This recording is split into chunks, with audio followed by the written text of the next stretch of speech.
Assalamualaikum Bu. Waalaikumsalam warahmatullahi wabarakatuh. Mohon maaf Bu, apakah Ibu ada waktu sebentar? Insya Allah ada, Bu Nani. Ya. Gimana? Mohon maaf Bu, Ya. saya ingin berdiskusi, berkonsultasi tentang dilema etika dengan Ibu. Oke, siap insya Allah. Gimana? Ya. Di sini saya punya beberapa pertanyaan Ibu. Ya. Yang pertama, selama ini bagaimana Ibu mengidentifikasi kasus-kasus yang merupakan dilema etika atau bujukan moral Bu? Iya. Biasanya kami kalau mengatasi kasus-kasus dilema etika itu kami lebih ke prioritas keputusan itu diambil untuk kepentingan bersama, dan itu kebermanfaatnya untuk semuanya, untuk warga kami, dan disesuaikan dengan kondisi sekolah kami, Bu Nani. Misal kalau kasus yang jelas ada kasus itu baik dan buruk, misal itu jelas ya, kita langsung bisa memilih. Tentunya pilihan kita adalah pilihan yang terbaik gitu. Tidak mungkin kita memilih hal-hal yang kurang baik gitu, atau hal-hal yang keliru.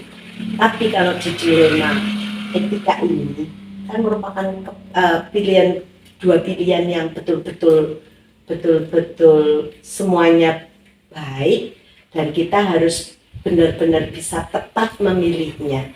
Jadi agar lebih tepat apa yang menjadi pilihan kita, biasanya kami sesuaikan dengan kondisi sekolah kami, Bu Nani. Dia baik itu ke stakeholdernya, ke siswanya, atau ke semuanya warga sekolah kami.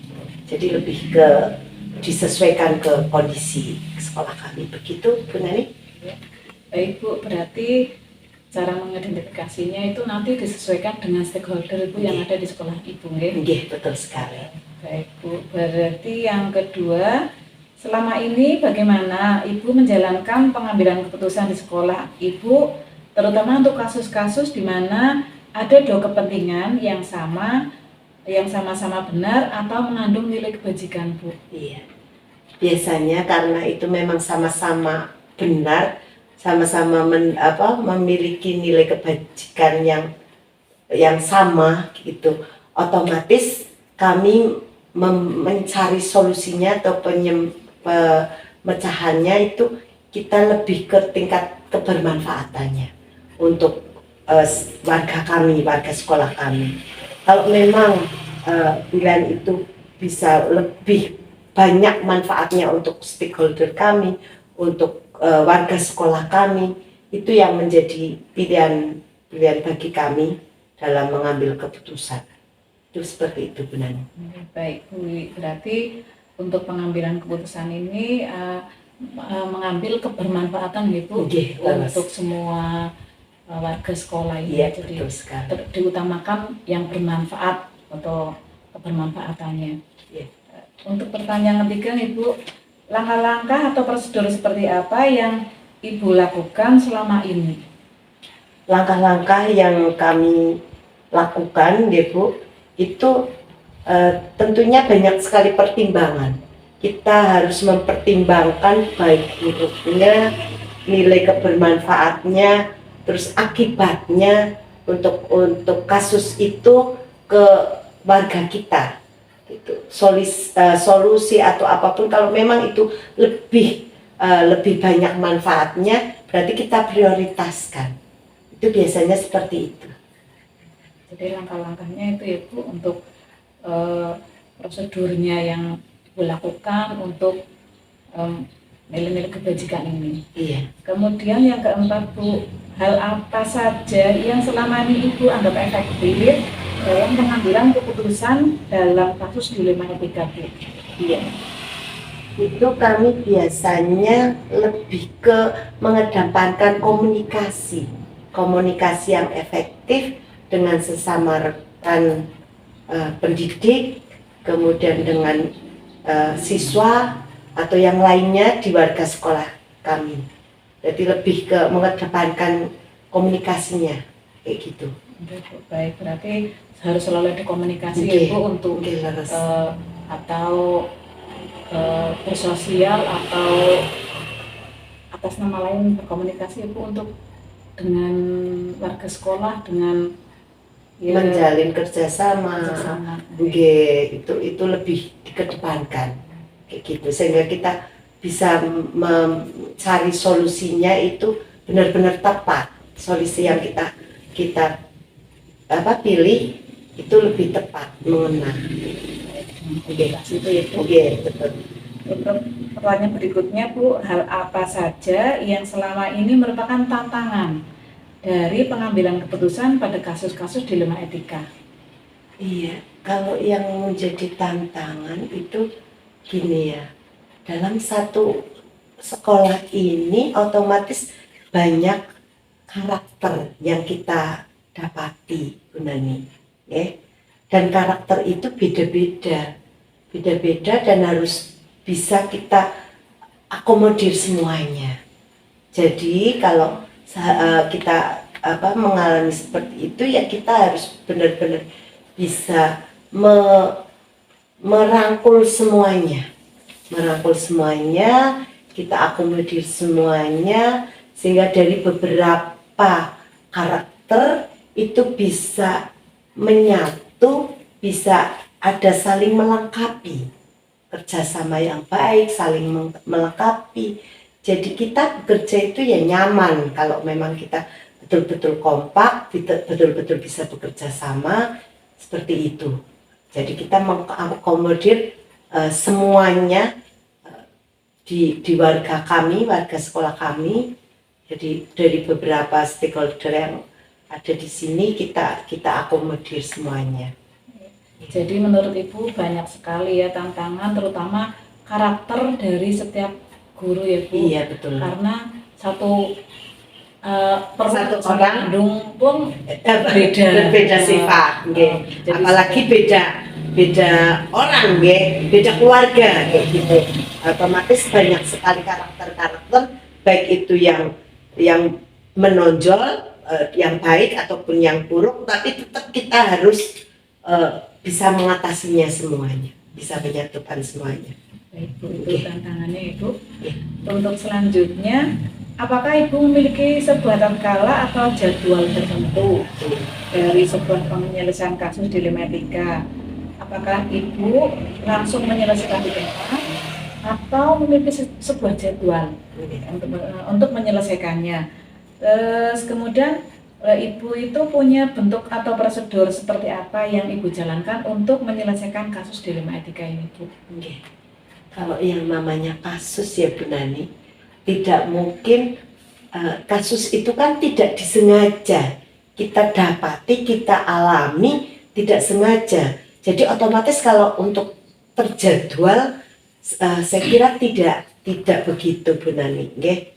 Jadi kalau memang kita mendapati suatu kasus dilema etika, ya kita berusaha menyelesaikan kasus itu secepat mungkin. Tidak mungkin kita tidak harus menunda-nunda kasus, karena semakin kita tunda kasus itu malah akan semakin melebar. Jadi lebih cepat penyelesaiannya akan lebih baik. Jadi kita tidak punya jadwal terkhusus untuk kasus ini, karena yang namanya kasus kan datang dengan tiba-tiba, yang butuh solusi dari kita secepatnya sehingga bisa terselesaikan. Saya kira itu benar. Berarti ada kasus terus diselesaikan langsung, tidak menunda-nunda waktu, tidak membuat jadwal dulu ya Bu? Iya betul sekali. Segera diselesaikan ya Bu, kasusnya agar cepat selesai. Untuk pertanyaan berikutnya, apakah ada faktor-faktor yang selama ini mempermudah atau membantu Ibu dalam pengambilan keputusan dalam kasus dilema etika ini, Bu? Kalau faktor yang membantu dalam mengatasi dilema etika, karena adanya karakter-karakter yang berbeda itu, dengan kita saling komunikasi, sharing kayak gitu antar satu guru dengan guru lain, kita ada masukan, kita ada pendapat dari mereka. Dari pendapat-pendapat inilah nanti kita tampung, Bu Nani. Jadi kita tidak otoriter. Oh, keputusan saya ya harus ini, harus dijalankan. Tapi kita membuka kesempatan pendapat mereka, saling sharing dengan mereka. Kira-kira solusi apa yang terbaik untuk mengatasi kasusnya. Dengan seperti itu akan lebih bagus solusinya, akan lebih banyak kebermanfaatannya untuk warga kita, untuk warga sekolah. Berarti ibu itu tetap menerima masukan dari luar, tidak harus keputusannya ibu sendiri. Iya, betul sekali. Tetap ada masukan-masukan dari rekan guru atau kepala sekolah yang lain, di sekolah lain. Kita kadang ada pertemuan antar kepala sekolah ya, K3S kalau di tempat kami itu biasanya kita juga saling sharing. Jadi ada di satu sekolah ada permasalahan apa, kita saling memberikan masukan, Itu kalau di pertemuan-pertemuan kepala sekolah itu benar.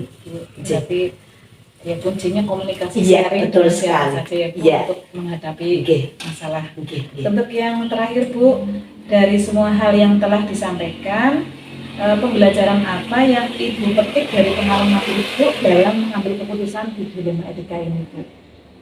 Yang saya bisa ambil itu berarti kita kalau dalam mengambil suatu keputusan dari kasus dilema etika, kita benar-benar harus bisa memilah kasus itu, Bu Nani. Jadi dengan seperti ini kita belajar lebih bijak, bisa menyelesaikan semua permasalahan dengan kepala dingin, dengan masukan-masukan dari bisa menerima masukan-masukan dari stakeholder yang lain kayak gitu. Jadi kita tidak egois, ya, tidak otoriter, tapi kita menerima masukan dari kawan-kawan, kemudian kita pilah mana-mana yang ini harus dikedepankan, harus diprioritaskan. Saya kira begitu. Jadi kita lebih bijak dalam mengambil keputusan. Iya, jadi tidak otoriter seperti yang Ibu katakan tadi. Iya, betul sekali. Otoriter. Jadi kuncinya dari semua kasus dilema etika yang terjadi, komunikasi, menerima masukan, kemudian mengambil keputusan itu bermanfaatan yang paling penting itu. Betul, untuk sekolah kita. Demikian Bu, mohon maaf sudah mengganggu waktunya untuk update saya. Terima kasih atas waktunya, mohon maaf. Terima kasih. Assalamualaikum warahmatullahi wabarakatuh. Waalaikumsalam warahmatullahi wabarakatuh.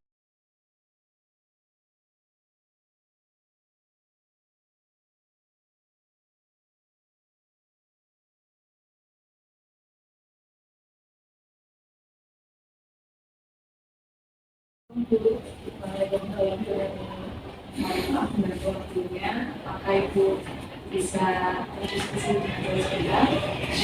Insyaallah bisa. Sebentar Ibu, saya ada tugas CGP untuk wawancara kepala sekolah. Terima kasih pada Bu. Mohon maaf nanti saya tanya beberapa pertanyaan Ibu. Pertanyaan yang pertama, selama ini bagaimana Ibu dapat mengidentifikasi kasus-kasus yang merupakan dilema etika atau rujukan moral Bu? Terima kasih Bu Nani. Mudah-mudahan tugas TKP ini bisa berlancar.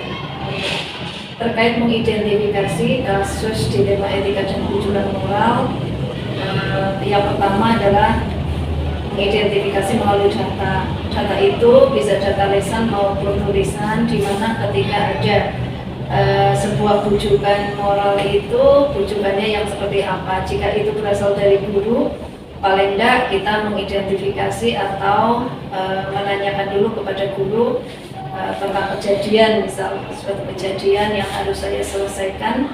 Kemudian yang kedua, mengidentifikasi lagi dengan cara uji fakta di situ, apakah apa yang dilakukan itu ke lokasi misal atau kejadian itu apakah harus segera diputuskan. Kemudian dilema etika, kita juga harus mengidentifikasi mana yang harus lebih diutamakan. Jadi tidak ada yang dirugikan dan tidak ada yang sangat diuntungkan. Karena dilema etika itu kan sifatnya saat itu harus segera, harus diputuskan mana yang terbaik. Itu diantaranya benar. Baik Bu, berarti cara Ibu mengidentifikasi itu dengan data yang sangat betul Ibu, kemudian dengan uji fakta, kemudian juga ada yang mana yang harus diutamakan. Jangan ada yang sampai dirugikan. Harus semua diutamakan itu untuk tidak ada yang dirugikan. Mohon maaf. Kemudian yang kedua, selama ini bagaimana Ibu menjalankan pengambilan keputusan di sekolah, terutama untuk kasus-kasus di mana ada dua kepentingan yang sama-sama benar atau sama-sama mengandung nilai kebajikan Bu. Untuk memutuskan atau mengambil keputusan yang di situ sama-sama benar, yang pertama saya pasti tidak akan memutuskan sendiri. Saya melalui musyawarah, kemudian pengumpulan data, sehingga pada saat pengambilan keputusan itu tidak ada yang dirugikan itu. Jadi saya mesti membentuk tim untuk memperkuat data dan fakta. Kemudian di situ kita harus mengutamakan mana yang skala prioritas. Kalau sama-sama benar, maka harus yang mana yang paling satu jangka waktunya. Yang jangka waktunya itu menguntungkan dalam jangka waktu panjang karena itu hal yang baik. Kemudian yang kedua, imbasnya ketika di sekolah itu imbasnya hanya ke satu orang atau banyak orang. Karena di sekolah kalau memutuskan sesuatu semua kan harus berpihak pada murid. Kejadian atau dilema yang harus kita putuskan. Kemudian jika sesuatu yang kurang pas, sama pasti kita satu membentuk tim.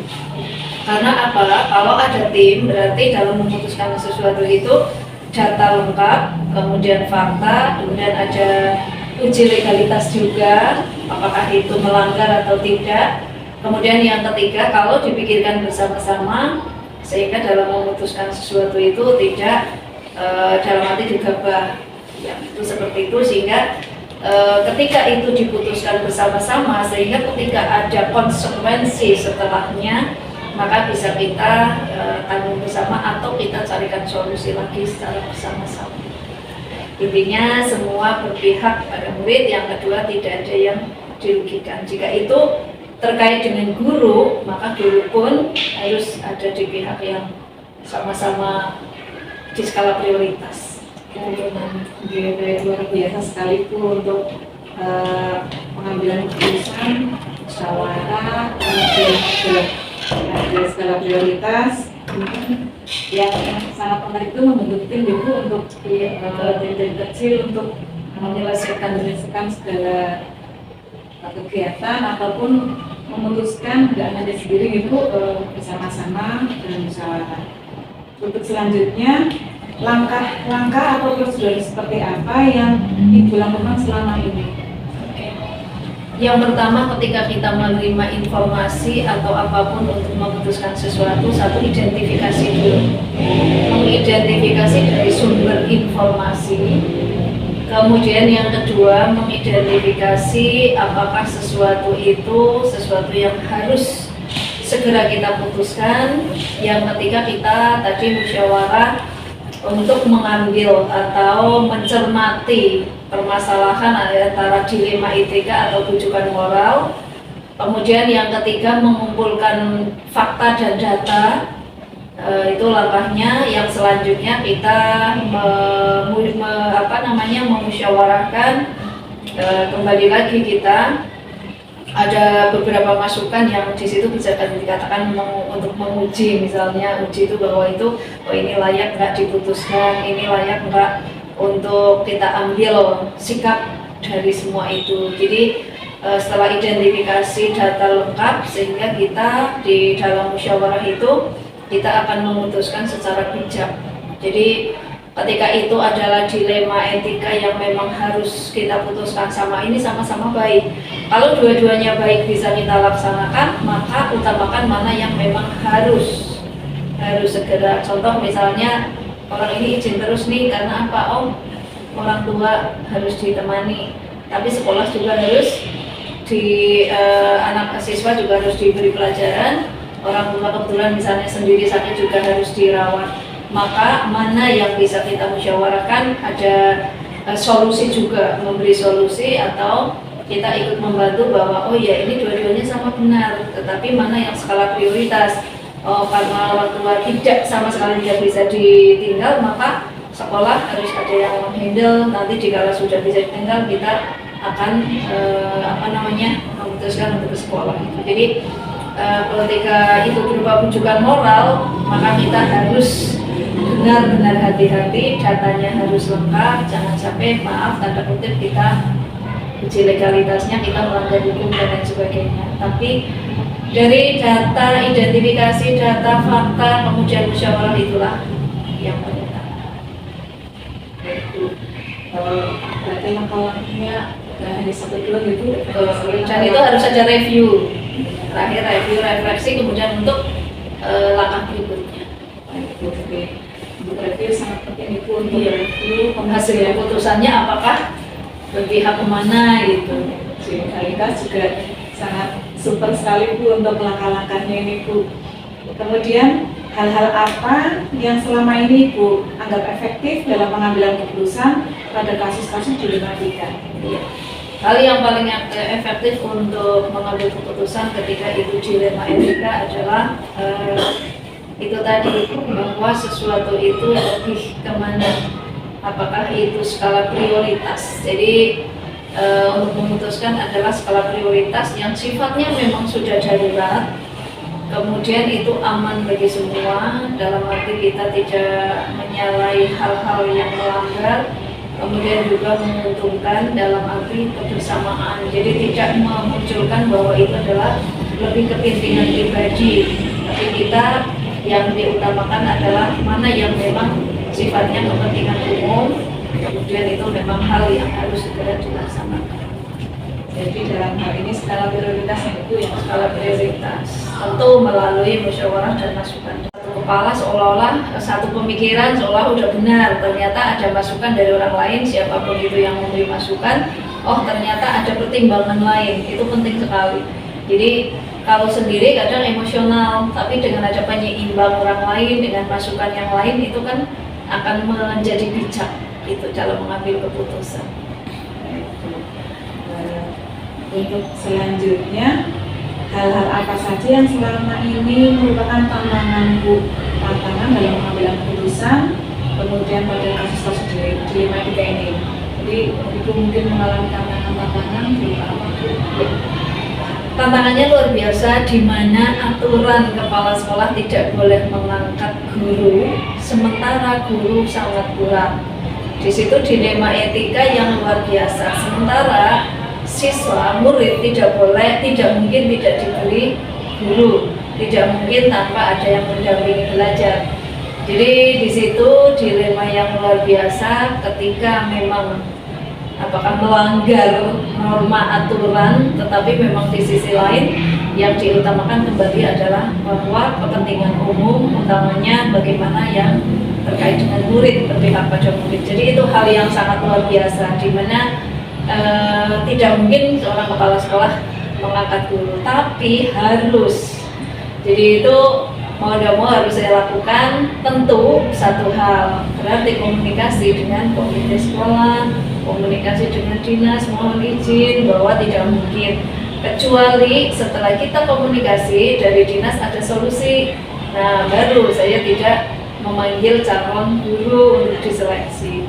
Dan itu menjadi hal yang sering dilakukan karena memang sangat dilematis ketika kita membutuhkan, tidak tersedia. Kalau kita terus melaksanakan juga, kalau tidak mengambil tenaga wiyata bakti, siswa tidak terlayani. Kalau mengambil wiyata bakti, semestinya dari dinas misalnya, ada tenaga guru dari dinas. Itu yang paling hal yang paling berat tapi harus dijalani. Berarti itu kan harus untuk kepentingan anak-anak juga. Betul. Karena sementara animo masyarakat di sini Luar biasa. luar biasa, untuk tenaganya kita masih Belum tersedia, belum mencukupi. Betul. Jadi, nah itu harus mengambil keputusan, entah itu pelanggaran atau enggak, tapi yang penting anak itu sudah Terlayani dengan baik. Berarti sangat super sekali menurut saya, Bu. Kemudian yang selanjutnya, apakah itu memiliki sebuah tatkala atau jadwal tertentu, Bu, dalam sebuah penyelesaian kasus dilema etika? Kemudian menyelesaikan di tempat mana, atau memiliki sebuah jadwal untuk menyelesaikannya, atau bentuk prosedur seperti apa yang Ibu jalankan? Oke. Untuk memutuskan sesuatu, jangka waktu yang ditentukan adalah kembali kita mempelajari apa yang sedang kita hadapi. Jika sesuatu itu jadwal tertentu tidak, tetapi menurut kembali lagi skala prioritas. Jika sesuatu itu hari itu juga harus kita selesaikan, maka kita bentuk tim yang memang hari itu harus memutuskan sesuatu. Ada kalanya kita memutuskan jangka pendek, ada jangka menengah, ada jangka panjang. Jadi tergantung apa yang kita hadapi. Kalau itu berupa misal siswa yang harus segera ditangani, maka saat itu kita membentuk tim dan harus kita eksekusi. Kemudian untuk jadwal sama, kita membuat jadwal jika kasus itu memang kita membutuhkan data lebih. Jika membutuhkan data lebih, kita pakai jadwal. Oh iya, ini durasi waktu sekian hari, ini harus selesai. Kenapa? Kita harus cari fakta-fakta dulu. Cari fakta karena tidak bisa diselesaikan dengan spontan. Berdasarkan info dari A, B, C, dan seterusnya. Nah, jangka panjangnya jika itu berkaitan dengan banyak hal, misalnya sesuatu itu terkait yang sifatnya atau durasinya, oh bisa diselesaikan bulan depan kok, oh bisa diselesaikan 1 semester, misalnya seperti itu. Jadi untuk jadwal kita sesuai dengan kasus atau dilema yang sedang kita hadapi. Apapun misalkan yang urgent ya Bu, langsung segera diatasi itu Iya. biar tidak Larut-larut, kemudian menjadi satu basi atau jadi masalah itu tidak terselesaikan. Tapi jika sesuatu itu bisa untuk mencari kelengkapan, kita harus bisa jangka menengah. Menengah itu tidak tahunan, tapi paling tidak setengah bulan dan sebagainya ya. Jadi jadwalnya menyesuaikan situasi yang harus diselesaikan. Nah, selanjutnya, adakah seseorang atau faktor apa yang selama ini mempermudah atau membantu Ibu dalam pengambilan keputusan kasus dilema etika ini, Bu? Itu ada apa yang membantu, mengambil masukan dan sebagainya, Bu? Kalau saya selalu ada yang membantu, intinya tidak pernah memutuskan sendiri. Jadi tim-tim itulah yang membantu dan orangnya tidak tetap tergantung situasi yang dihadapi atau tergantung dilema yang dihadapi. Jadi menempatkan seseorang secara sesuai keahlian. Jadi yang membantu saya adalah tim untuk tempat berbagi, untuk tempat meminta nasihat, petuah, masukan, dan tim itu sesuai kasus yang sedang dihadapi. Sehingga walaupun tidak sesuai seahli-ahlinya, tetapi paling tidak ada bidang-bidangnya. Jadi pasti yang sangat membantu saya adalah tim sesuai kasus yang sedang dihadapi. Jadi memang dari awal itu ada tim, ada komunikasi, ada musyawarah gitu. Iya. Yang selama ini dilakukan, Bu. Ya, jadi yang membantu saya selain tim di sekolah, juga kita punya komite, juga ada wali siswa yang memang kita bisa mintai advisnya. Kemudian yang tak kalah penting adalah kita punya atasan dinas. Itu sebagai tempat curahan kita yang memberi penguat dan memberi tidak hanya penguat tapi juga kalau solusi kita biasanya bersama-sama. Tapi paling enggak ketika ada sesuatu kita mereka tahu juga. Jadi Ibu melangkah tetap ada Tahapannya. tahapan dengan tim dan juga kalau bisa juga dengan atasan. Betul. Untuk terakhir itu pertanyaan terakhir, dari semua hal yang Ibu sampaikan, pembelajaran yang dapat Ibu petik dari pengalaman yang Ibu ambil dari keputusan dari dilema etika. Hal yang dapat diambil bahwa segala sesuatu dilema etika, tujuan moral tidak ada yang tidak terselesaikan selama kita berkomunikasi, selama kita punya tim untuk memutuskan, atau selama kita musyawarah. Artinya tidak ada hal yang berat jika kita selesaikan bersama-sama, dan yang paling penting adalah segala apa yang kita putuskan karena ini adalah di sekolah harus berpihak pada murid. Yang kedua, porsi guru di sekolah tetap menjadi partner, tim leader bersama-sama, partner bersama, bahwa mereka juga punya hak, punya kewajiban bersama-sama menyelesaikan apapun yang ada di sekolah. Jadi tidak hanya satu orang sebagai kepala sekolah, sebagai orang yang memutuskan, walaupun diketok terakhirnya tetap sebagai penanggung jawab. Tetapi yang dapat saya ambil dari hikmah semua bahwa kepala sekolah bukan satu-satunya orang yang berhak memutuskan tanpa pertimbangan. Iya. Jadi segala sesuatu harus berdasarkan musyawarah dan berpihak pada mereka. Jadi tidak otoriter itu Karena masukan dari teman-teman sangat penting. Kemudian untuk yang ingin saya tahu dari Ibu, ternyata banyak sekali pengalaman-pengalaman, kemudian hal-hal yang menarik yang belum saya tahu tadi. Sekarang saya ingin ketahui dari pertanyaan-pertanyaan yang Ibu jawab tadi. Saya rasa sudah cukup untuk waktunya. Mohon maaf mengganggu waktunya Ibu. Jadi saya mohon maaf dari diri. Pamit Bu, terima kasih. Terima kasih, sama-sama. Waalaikumsalam warahmatullahi wabarakatuh. Terima kasih Menani, mudah-mudahan tugasnya lancar, selesai dan manfaat. Terima kasih. Terima kasih Bu.